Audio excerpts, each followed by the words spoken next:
Foolish told me to troll her, right?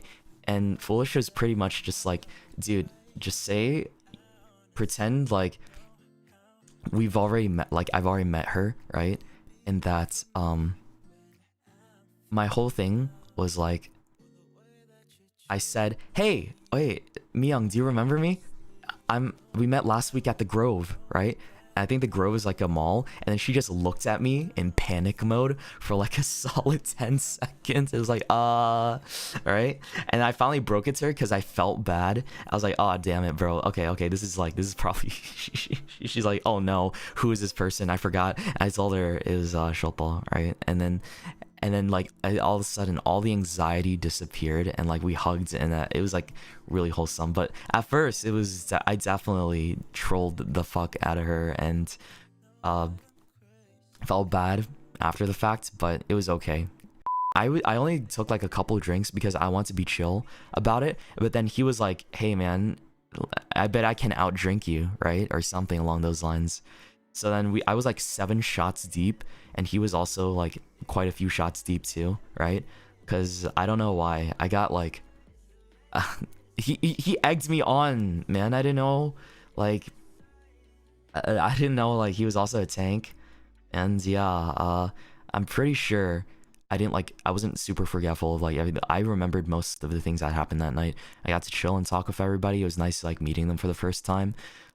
Fuck you, Foolish, for baiting me into getting fucked up for that night. And I kind of like, I don't know what I did. I think I like said boo. I was like, yo, hey, hello. I don't know if I tried to spook him or not, right? And I kind of roused him awake by surprise, and then he finally realized it was me, and then we went in for a hug. But he was still laying down in bed, so it was kind of like awkward, but like I got to like pick him up and give him a hug. Apparently, he told me this. I don't remember much from after what happened there, because like I was drunk, right? I was quite a few shots in, but Vox told me that I picked him up bridal style and carried him around the room. I don't know how true that is, because I don't even remember that at all. I was like, really? I don't recall that. I remember me and him, like whenever we went to buy stuff at like an artist booth, we had to like change our voices so that we're not super obvious, right? He had to go for like some kind of like meek American accent, and I decided to go for like my old like 2000, like my 2020 Shoto voice, like you know, guys, like a lot higher like this, and like I went for a higher tone and just like talks more softly instead of like what I do right now, you know what I mean? So that's the kind of voice I went for most of the time, and he went for that, you know, American style voice. I don't know, and that was in order to like avoid potentially being recognized by the artist at the booth. Me and him, I was kind of like talking like, what if, like I saw someone like selling some Shoto merch too, and I was like, what if I leave them a charm at the table and run away and like leave, you know what I mean? I was really considering doing that. Like after I bought the merch, I'd be like, thank you, and I just like leave a Shoto charm there and just like run away, right? And I thought that would have been kind of funny, but that would have been too risky. So yeah, it was something like we joked about, but we didn't actually do it, right? It was just joking about it, right? When we were there, I sent Bao the wrong address to Seungnon-dan. There is apparently multiple ones in the area.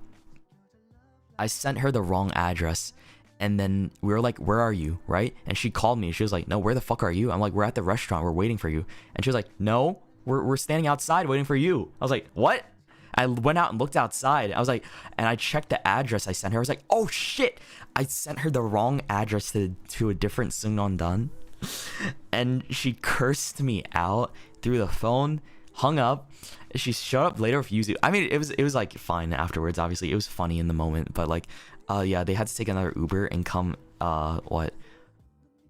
meet us like 10-15 minutes later at the right location, right? At the party, right?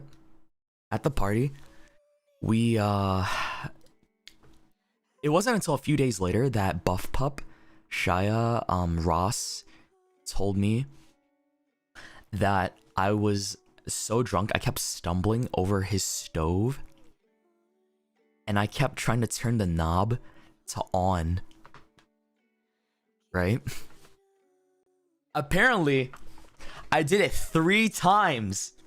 I turned all of his stove knobs up to high, right? I did it 3 times, he said. I don't remember any of this.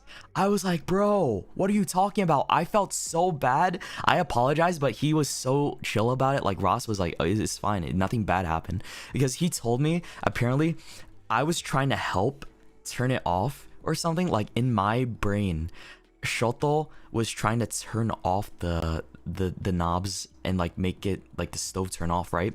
But I didn't know I was actually turning it on, and I did it 3 times.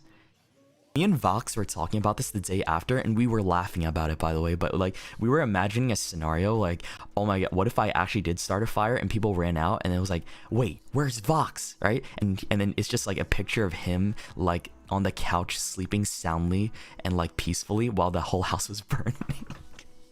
And we were like, oh god. That would have been the worst case scenario, right? If that ever happened. Oh my, that would, like, dude. But no. I would never forget about my boy. Nah. That's also where I got super drunk. There was a point I got really drunk at that party later in that night that I pointed at a plant, and I thought that was another person looking at us, right? I was like, wait, who is that, right? And then people were like, who? I was like, that thing. Or no, like, that guy. Why is he just looking at us, right? And then I think Numi told me, like, Shoto, that's a plant. And I'm like, no, it's not. And I like walked up closer to it, and I realized, oh yeah, it's a fucking plant. We went out to the beach, yeah. We went out to the beach and watched the fireworks all together. We got all huddled up. It was really cute, man. Like, everybody got together and just like sat on a blanket. It was really windy. We had like a bubble machine too, and got to play with like sparklers and shit, right? During the during the hour, and then finally saw the like the fireworks show. It was really sweet, yeah.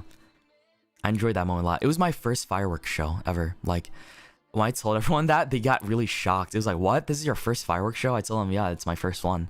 Like, I've never watched the fireworks with a group of people before like that. I've only ever seen it like from outside my window, or like from like TV or media. So getting to watch the fireworks with friends in real time like that, out in the open, like in a field, was pretty nice, yeah. It felt super chill, and I felt really happy, and I was like, damn, wow. There's just something about this that made me super warm, right? I told Vox, like, I've never like tried caviar before, right? Like that kind. I've had the really inexpensive ones, like what's it, from like the paste, I guess, but that's not technically So I wasn't really keen on trying caviar because the tasting menu was gonna have caviar anyways, right? But he bought one for the table and for all of us to share, right? It's not because he really wanted to see my reaction to eating caviar for the first time, right? And like looking at it, was really cute seeing how anticipated he was to like see me enjoy caviar. Like, it was so delicious, by the way. I'm just gonna say right now, it changed like my perception of it. I get why is that good. I mean, I don't think I would personally spend that much money on caviar in the future, but like I understood why it's so pricey, right? And he was so happy to know like I loved it a lot, yeah. Oh yeah, and then when we got back, we met up with Vox at the hotel and chilled out. For some reason, I started dancing with him. I think that was just a very silly moment. And then like we both cuddled Uki in the bed because I think it finally happened. Like, we just decided, okay, we brought it in. We had like a little cuddle pile. And that's when we did. That's also when, like, before we did the voice tweet at the end of the day, right? We all packed up and talked a little bit for a while, right? And chilled for the morning since our flights were in the afternoon. And I left. I said my goodbyes. I gave him a big hug. I gave Uki a little smooch on the head. I should have given Vox a kiss, right? I forgot. I haven't done that yet. Oh my god, fuck! I missed out. I should give him a little smooch on the cheek or something. Or maybe we did when we were drunk on like this on the forehead. I think maybe when I was drunk, maybe I kissed his forehead. Oh yeah, no, I did. No, never mind, I did. Yeah, at Ross's party. I think at Ross's party, I gave him a smooch on the forehead when he was like out cold and passed out drunk. When he was cuddled up in his blanket, right? Yeah, I did. Okay, never mind. I'm sure you have wonderful people in your life too. I'm just very fortunate that like I have a lot of wonderful people in my life to make those kinds of memories with, and I'm sure you do too. It's just like a matter of, hey, making the time to go out and, you know. Did I try lifting them up? I lifted up Uki at the party with Ross's party. I remember I bridal carried him because he wanted me to do it with him too, right? And he was like, "Can you even pick me up?" And I did, and it seemed like he was genuinely surprised. I don't know why. So I picked both of them up. I picked up both Vox and Uki. And I think I did pick up Numi too. And Bao. And who else? Who else did I pick? It was Numi and Bao. I don't think I got to pick up Yuzu. No, I did Yuzu, I think, a little bit. And that's it. Yeah, that's it, man.